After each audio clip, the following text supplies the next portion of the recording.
Saya Nabila Zirus dari Banjarmasin, umur saya 32 tahun. Saya ingin bertanya Pak Ustadz, tapi sebelum itu saya mau cerita terlebih dahulu. Ustadz, saya merasa seperti tidak dihargai sebagai seorang istri, apalagi sebagai seorang ibu.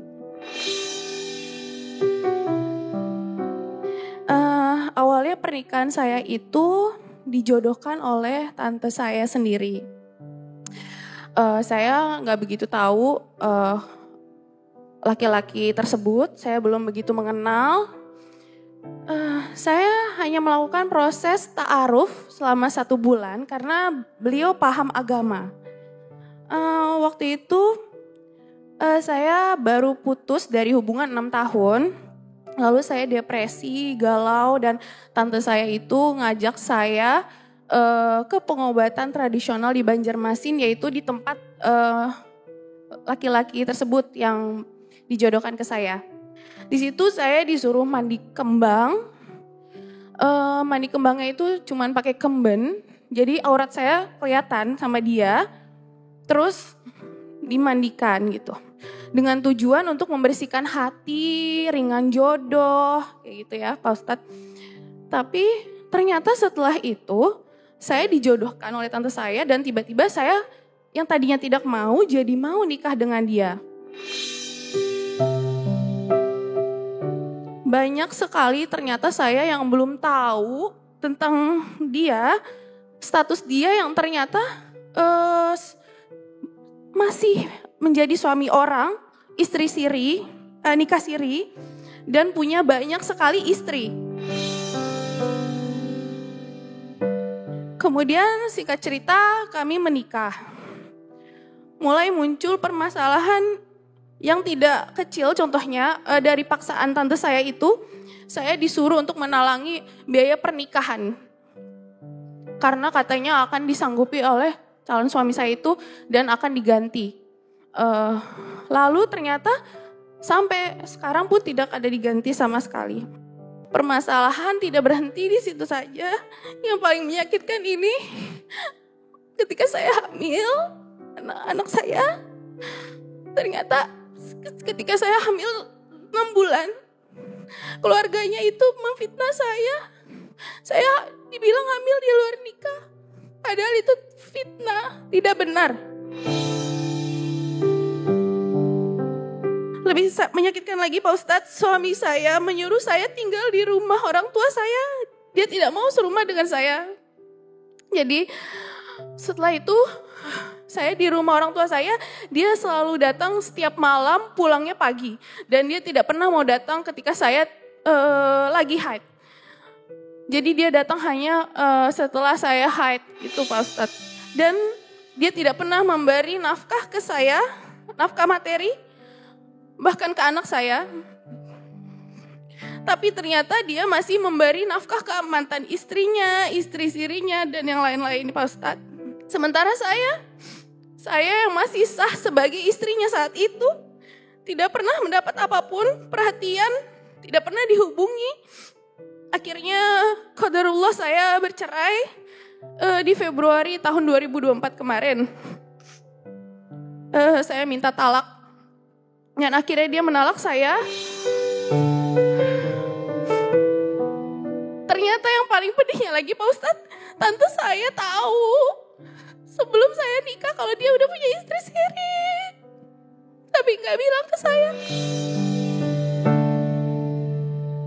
Dan hubungan saya dengan tante saya tidak pernah lagi bertegur sapa. Beliau lepas tangan, tidak pernah lagi menengok anak saya juga. Pertanyaannya, Pak Ustadz, bagaimana tentang menikah karena nafsu? Menikah karena nafsu apakah hanya soal berhubungan badan saja? Dan soal mandi kembang apakah diperbolehkan dalam Islam? Juga soal ta'aruf. Orang yang memperkenalkan ta'aruf itu harus orangnya seperti apa? Terima kasih banyak Pak Ustadz. Assalamualaikum warahmatullahi wabarakatuh.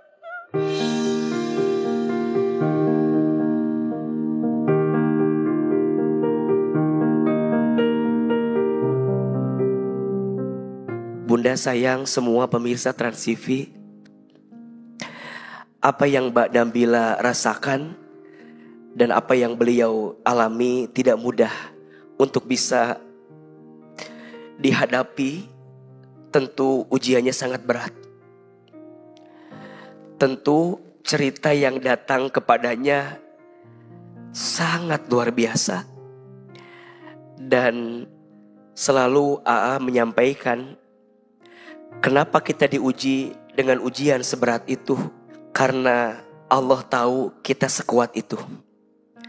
Maka Mbak Nabila dari hati yang paling dalam, semoga apa yang terjadi kemarin sebagai ujian yang berat menjadikan Mbak Nabila semakin kuat dan semakin dekat dengan Allah Subhanahu wa Ta'ala. Ada 3 hal yang tadi Mbak Nabila sampaikan ke Ahilman. Yang pertama terkait menikah dengan nafsu. Tentu jawabannya tidak boleh. Menikah itu karena cinta. Dan cintanya karena Allah. Menikah itu untuk bisa mendapatkan ketenangan, untuk bisa mendapatkan kasih sayang, untuk bisa mendapatkan kebaikan dalam hidup. Di dalam Al-Quran surat Ar-Rum ayat 21. A'udzubillahi minasyaitonirrajim. Wa min ayatihi an khalaqalakum min anfusikum azwajan litaskunu ilaiha wa ja'ala bainakum mawaddatan wa rahmah. Inna fi dzalika laayatil liqaumi yatafakkarun. Dan di antara tanda-tanda kekuasaan Allah, Allah menciptakan untukmu pasangan. Apa tujuannya? Litaskunu ilaiha, agar engkau merasakan ketenangan. Wa ja'ala bainakum mawaddatan wa rahmah, dan engkau mendapatkan kasih sayang, mendapatkan kebaikan yang pada akhirnya mengantarkan keberkahan. Maka mohon maaf, jangan menjadikan pernikahan sebagai alat untuk pemuas nafsu sesaat dalam kehidupan. Tapi nikah itu jalan keberkahan. Nikah itu jalan kebaikan. Nikah itu jalan kebahagiaan yang mengantarkan kita kelak masuk ke dalam surganya Allah. Maka Mbak Nabila tentu tidak boleh menikah karena nafsu. Dan selamat Mbak Nabila dijauhkan oleh Allah dari orang yang pernah menyakiti. Semoga bisa diambil pelajaran yang besar dari apa yang terjadi. Yang kedua, beliau bertanya terkait dengan mandi kembang. Ahilman tidak tahu seperti apa prakteknya, tapi kalau selintas mohon maaf. Mandi kembang izin. Menggunakan pakaian yang terbuka auratnya, dilihat oleh orang yang bukan mahramnya, haram atau tidak? Dari prakteknya sudah salah, melanggar syariat Allah. Maka hati-hati ya, bunda sayang, pemirsa, terus belajar ilmu agama lebih dalam. Terus memperkaya diri kita dengan ilmu lebih kuat. Jangan mudah juga tertipu dengan casing orang. Kita mudah menjatuhkan seseorang dari penampilan yang mungkin penampilannya biasa saja, tapi sering kita hina. Hati-hati. Ada orang yang mungkin kita lihat biasa saja, tapi dia punya sikap yang baik, punya akhlak yang baik. Boleh jadi dia lebih mulia di hadapan Allah daripada orang yang akhlaknya buruk. Setuju? Innallaha la yanzuru ila ajsamikum wala suwarikum walakinallah yanzuru ila qulubikum wa a'malikum. Sesungguhnya Allah tidak melihat seseorang dari tampilan luarnya, tapi Allah melihat orang dari hati dan amalnya. Maka tentang mandi kembang, tentang praktek-praktek yang dalam tanda kutip kita harus lebih cermat dan teliti seperti apa prakteknya, harus lebih hati-hati. Jaga diri, jaga hati. Jangan sampai kita terjerumus pada perkara yang menjauhkan kita dari Allah Subhanahu wa Ta'ala. Yang ketiga terkait dengan ta'aruf. Ta'aruf itu artinya saling mengenal. Maka pastikan orang yang sedang kita ta'arufin itu orang yang ingin kita kenal. Setidaknya ada 3 poin yang harus kita pastikan. 1, dalam ta'aruf itu ada tujuan. Tujuannya apa? Menikah. Jadi mohon maaf, kalau kita nyebutnya ta'aruf tapi gak ada tujuannya, itu mah gak jelas. Harus ada tujuannya apa? Menikah. Kemudian yang kedua, pastikan kita benar-benar mengenal orang yang kita ta'arufin, dan kita juga memastikan kalau ada orang yang ngenalin kita untuk ta'aruf, pastikan orang itu juga baik. Tapi kan selintas kalau tadi Mbak Nabila cerita, ini tantenya yang sayang sama Mbak Nabila, yang tahu Mbak Nabila. Ahilman masih nggak tahu ya kenapa tantenya bisa mengenalkan dengan orang seperti itu. Atau jangan-jangan juga tantenya nggak tahu. Mungkin tantenya juga tertipu dengan orang ini. Husnuzonnya AA ya. Tapi kalaupun misalnya tantenya tahu dan ternyata menjerumuskan keponakannya untuk menikah dengan orang yang salah, berarti di sini ada sesuatu yang nggak baik dari sikap tante sama ponakannya. Dan yang ketiga, dalam proses ta'aruf jangan sampai melanggar syariat Allah. Maka disebutkan gak boleh berjalan berduaan. Betul gak? Harus ada perantara, harus ada wasilah. Maka pastikan jangan sampai menggunakan dalih ta'aruf tapi kemudian melanggar syariat Allah. Doa AA, semoga Mbak Nabila pelan-pelan Allah sembuhkan hatinya. Allah ganti semua kisah yang pernah ada dalam hidupnya dengan ganti yang lebih baik. Dan jadi pelajaran untuk pemirsa Trans TV juga, jangan mudah menerima seseorang yang belum kita kenal lebih dalam seperti apa orang tersebut. Semoga Allah menjaga kita semua dari orang-orang yang tidak baik kepada kita. Amin ya rabbal alamin. Gemetar pasti, terus kayak shock, terus nangis, sampai teriak-teriak histeris karena saat itu saya dilabrak juga kan sama istri-istrinya. Jadi saya viral juga di Twitter, di mana-mana. Jadi saya tuh kayak mau gitu, kayak mau berkali-kali. Karena saya pikir saya nikah dengan yang paham agama itu bisa nggak ada menemukan musibah kayak gini gitu. Ternyata malah bikin hidup saya hancur gitu pada saat itu gitu. Berhenti di situ dunia tuh. Kalau tante masih mau datang ke rumah minta maaf atau jenguk anak Ila gitu, masih siap diterima, masih mau memaafkan. Setiap hari itu saya nangis gitu, tapi sekarang alhamdulillah udah tenang dan beliau juga ngasih nasihat gitu ya, benar-benar kena gitu ke hati saya gitu. Nama saya Anggun, saya dari Surabaya, Ustadz. Saya di sini berniat buat sharing sekaligus tanya ya Ustadz tanpa menyudutkan berbagai pihak. Jadi saya ini anak tunggal yang dari lahir itu ditinggal oleh bapak kandung saya sejak dalam kandungan. Lalu sejak lahir saya itu tinggal bersama nenek saya sampai saya TK. Karena ibu saya harus merantau dan mencari uang. Gak lama kemudian alhamdulillah di umur saya 2 tahun ibu saya menikah dengan bapak saya yang sekarang. Yang sudah saya anggap seperti bapak kandung saya sendiri. Mulai TK saya diajak ke Surabaya Ustadz sama orang tua saya. Diajak merantau. Trauma ini mulai muncul saat saya diajak ke sana. Orang tua saya mungkin ingin mendidik saya mandiri Ustadz, menjadi anak yang mandiri. Namun di hati saya itu seperti menolak Pak Ustadz. Setelah menikah, alhamdulillah mental saya sangat aman Pak Ustadz. Alhamdulillah saya bahagia dan dikaruniai oleh 1 anak. Tapi masalah itu muncul lagi ketika saya hamil anak kedua. Saya hamil anak kedua itu ada kelainan Pak Ustadz anaknya. Anak saya ada kelainan hidrosefalus.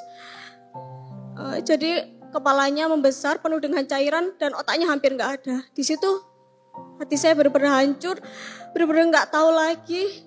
Dunia saya berhenti di situ Pak Ustadz. Jadi saya sudah pergi ke dokter, sudah kemana-mana. Dan saya itu memutuskan untuk terminasi janin saya Pak Ustadz. Karena saya gak sanggup, karena saya punya anak 1 yang pertama itu kalau sakit sedikit aja rasanya itu gak kuat Pak Ustadz. Apalagi saya harus melihat anak saya menderita seumur hidup. Dan apalagi melihat saya hidup selama ini seperti ini, saya sepertinya gak bisa Pak Ustadz. Habis itu Saya cerita sama orang tua saya, atau orang tua saya nggak setuju saya terminasi. Bahkan beberapa dari mereka ada yang bilang saya buang anak saya. Di hati yang saya sangat hancur, Don. Saya malah mendapatkan perkataan seperti itu, Pak Ustadz. Saya juga dibilang gak bisa merawat anak pertama saya. Padahal saya sudah berusaha sebaik-baiknya menjadi seorang ibu, Pak Ustadz. Selama ini kan kalau kita setiap ngobrol atau membahas, kan sempat dibahas sebelum terminasi itu, ujung-ujungnya tetap bertengkar, Ustadz. Bertengkar hebat waktu itu, waktu diskusi soal itu.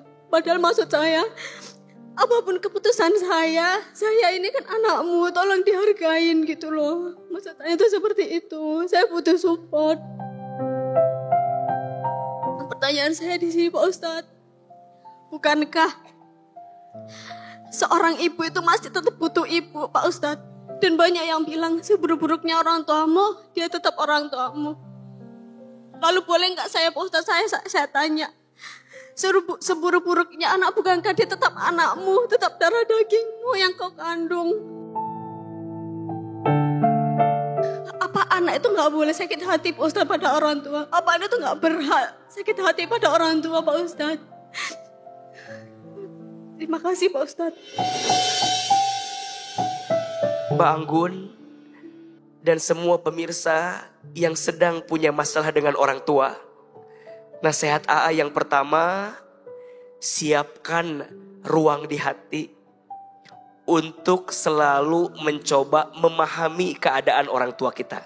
Orang tua berbuat sesuatu, berkata sesuatu kepada anaknya. Kalau orang tua itu baik, pasti yang disampaikan itu untuk kebaikan anaknya. Yang kedua, setelah kita mencoba melapangkan hati untuk menyiapkan ruang tadi, maka yang kedua, jalin komunikasi dengan orang tua. Kadang orang tua butuh didengar. Kadang orang tua itu memang butuh untuk dianggap oleh kita. Walaupun nanti jawabannya kita yang milih. Tapi setidaknya kalau orang tua ngasih masukan, dengar aja dulu. Nah, nanti baru yang ketiga, setelah kita menjalin hubungan dengan baik, komunikasi dengan baik, baru kita sampaikan apa yang kita maksud lebih baik.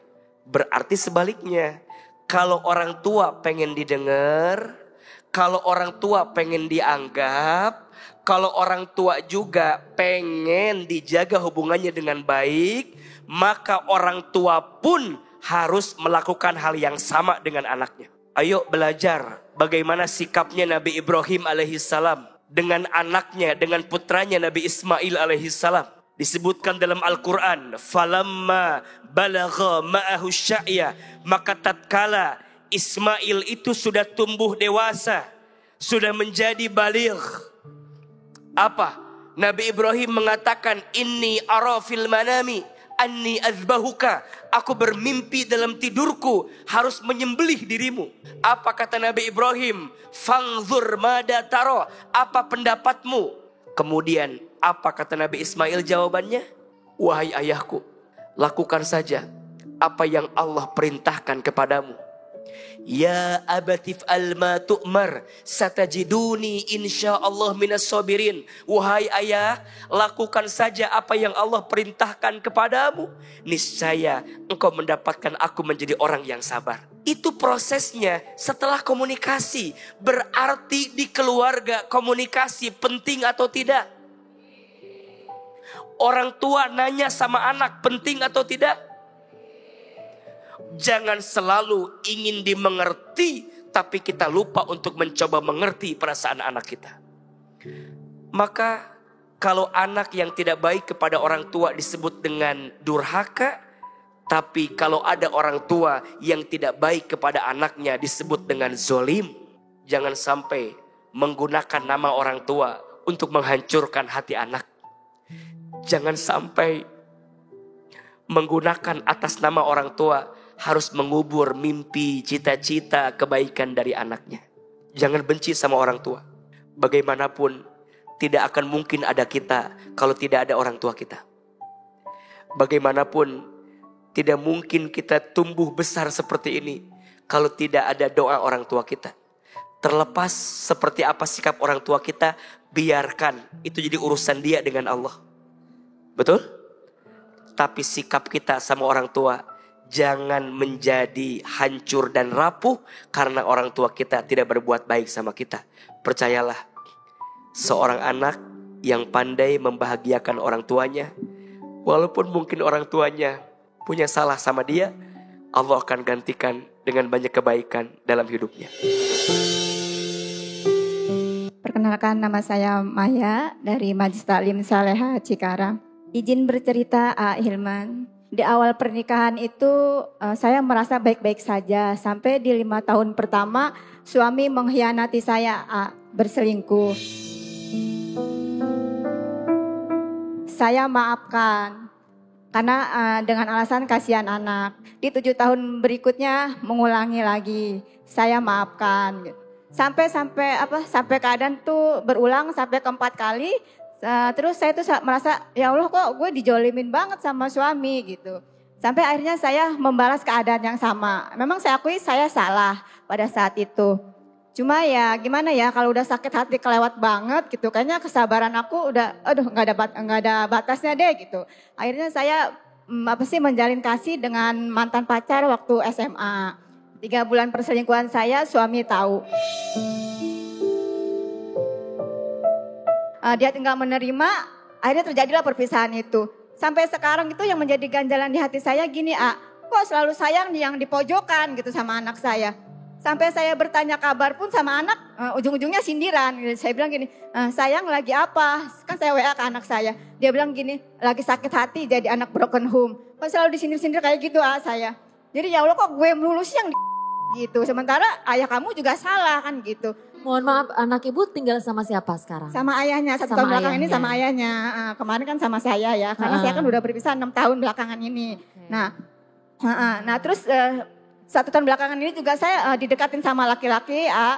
Dia mau mengajak saya untuk berumah tangga. Tapi saya takut mengulangi kesalahan yang sama, karena kan kebetulan calon saya ini lajang ya. Dia bilang gini, aku gak setuju karena dia masih bujangan. Dia bilang kayak gitu. Ya udah saya terima. Akhirnya saya bilang kayak gini, yaudah deh ibu gak akan nikah sampai nanti tua juga, ibu mau hidup sendiri aja. Yaudah bagus, bilangnya gitu ini aja saya minta solusinya, doa apa yang bisa membuat anak saya hatinya lebih lembut lagi gitu. Dan tidak menyalahkan saya terus gitu. Itu aja terima kasih. Wassalamualaikum warahmatullahi wabarakatuh. Waalaikumsalam warahmatullahi wabarakatuh. Bunda, pernikahan itu ibadah yang paling lama, sekolah yang paling lama. Kalau sekolah yang paling lama berarti ujiannya juga dikit apa banyak? Banyak. Maka jangan pernah memadamkan api dengan api. Yang terjadi bukan padam, malah apa? Kebakaran. Tidak harus membalas sakit hati kita dengan sikap yang akan membuat orang lain sakit hati juga dengan perbuatan kita. Maka Bunda izin, tentu apa yang Bunda lakukan kemarin juga suatu kekeliruan yang harus benar-benar bertaubat, minta ampun sama Allah. Jadi kalau ada pasangan kita yang berkhianat, jangan membalas dengan pengkhianatan juga. Karena itu tidak akan menyelesaikan persoalan. Yang ada malah menambah persoalan yang lain. Yang kedua, Bunda sayang, tentu yang menggenggam hati anak Bunda adalah Allah. Yang membolak-balikin hati anak Bunda adalah Allah. Maka tentu sakit jadi Bunda disalahin terus. Tentu sakit disudutkan terus.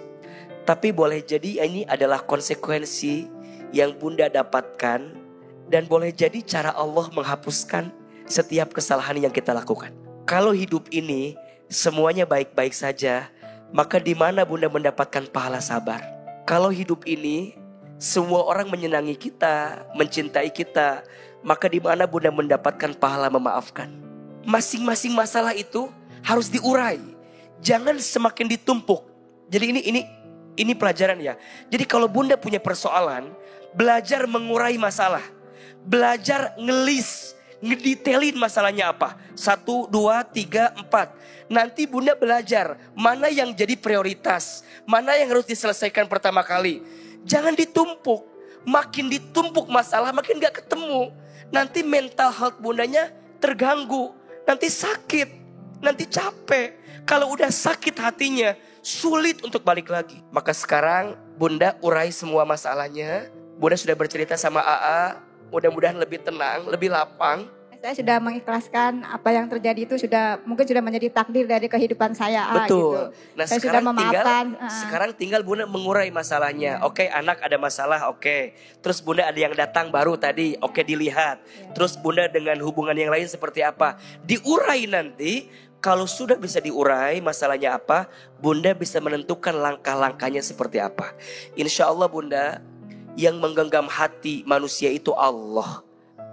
Cukup angkat tangan, doa sama Allah. Bunda perbaiki semuanya. Perbaiki hubunganmu dengan Allah, maka Allah akan perbaiki hubunganmu dengan manusia. Jangan sibuk dengan manusianya, tapi sibuk dengan Allahnya. Semoga itu jadi awal bunda bisa mengurai semua masalah yang sedang bunda alami. Insya Allah. Jujur dari lubuk hati saya yang paling dalam, saya tidak mau melakukannya. Karena saya sadar itu ya satu kesalahan lah. Akhirnya kan rumah tangga saya juga berantakan gitu. Yang dari awal pun saya tidak mau menginginkan ada di posisi itu gitu. Karena saya sakit hati yang sudah berkali-kali. Seandainya kamu masih menyalahkan ibu, sekali lagi ibu minta maaf. Tolong beri kesempatan ibu untuk menjadi ibu yang baik buat kamu. Apapun keadaannya, ibu merangkul kamu bersama doa, itu saja.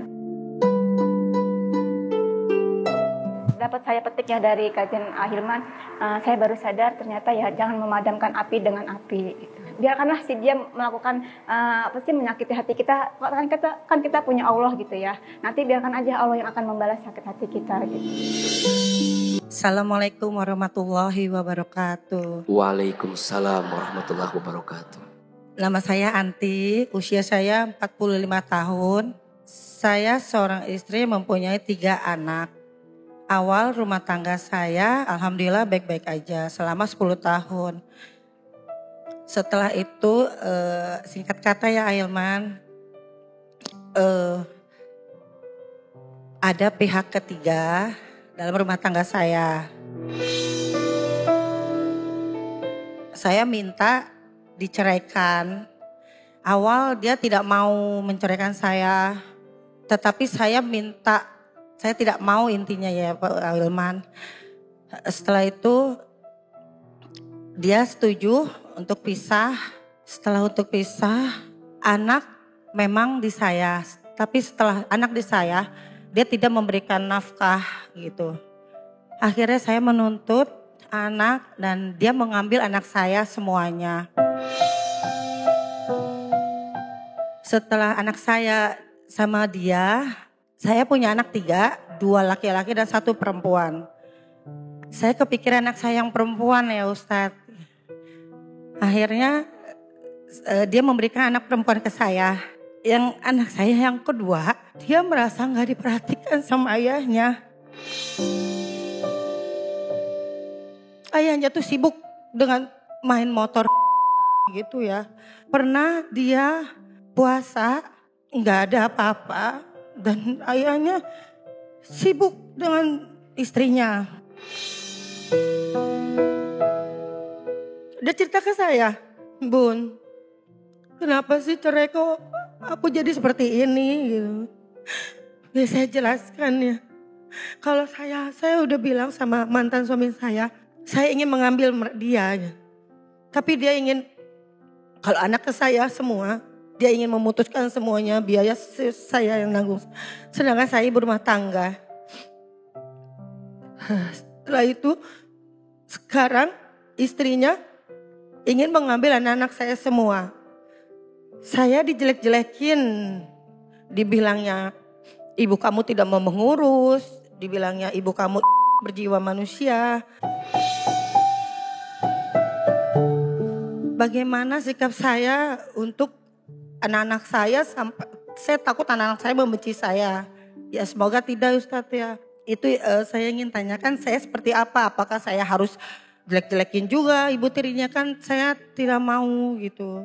Untuk apa lagi gitu. Yang penting jangan anak-anak saya gitu loh yang diganggu.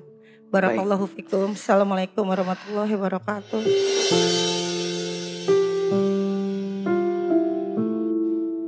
Di antara nasihat AA kepada semua yang dengan izin Allah harus berpisah rumah tangganya, jangan sampai perpisahanmu di rumah tangga yang jadi korbannya adalah anak-anakmu. Maka dari awal komitmen itu harus dijaga.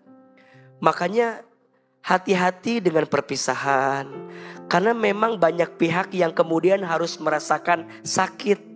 Bukan tentang dua pasangan ini, tapi lebih dari itu kalau ada anak, mungkin anak yang akan lebih sakit. Maka yang pertama, tolong belajar memahami. Bunda juga belajar memahami, ayah juga belajar memahami, dan izin istri baru dari suami beliau juga belajar memahami. Karena bagaimanapun ibu kandung tidak akan bisa tergantikan, dipisahkan dengan anak kandungnya. Dan itu yang harus dipahami. Maka kalau dia ibu sambung yang baik, pasti akan mengajarkan anak sambungnya untuk tetap menghormati ibu kandungnya. Bukan berarti menjatuhkannya. Yang kedua, ibu terus berbuat baik. Doain anak ibu. Sekarang ada media komunikasi yang sangat banyak. Bisa video call, bisa telepon. Ibu bisa datangi. Ibu kalau ada rezeki berbagi. Kalau ada waktu jalan-jalan dengan anak, siapin. Percayalah, sikap kita yang terus baik sama anak akan tetap menjaga perasaan anak untuk tetap baik sama kita. Anak kita dihasut, diomongin sama siapapun tidak akan ngaruh kalau dia lihat sendiri ibu kandungnya tetap baik kok sama aku.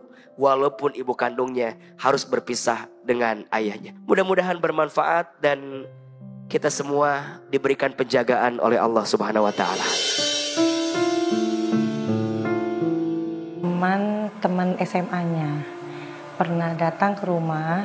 Awal tuh kan mengajak kerjalah di Bali. Itu karena mantan suami saya itu kan waktu itu pulang dari Kanada karena COVID ya. Nah setelah itu diajaklah, ternyata temannya ini mungkin mempunyai hutang kali ya. Jadi teman dari teman SMA-nya itu kan sudah mulai suka dengan mantan suami saya gitu.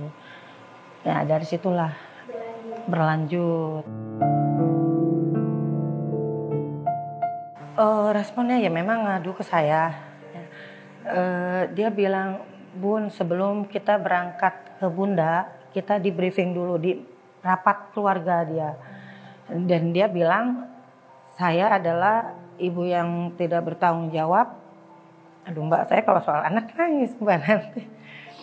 Kamu mestinya sayang sama ayah kamu, bukan sama ibu kamu. Gitu Mbak.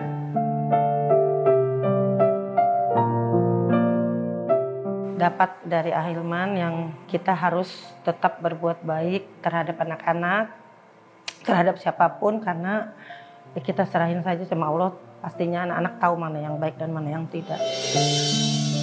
Tundukkan kepala kita, tutup kedua mata kita, silahkan aminkan dalam hati masing-masing.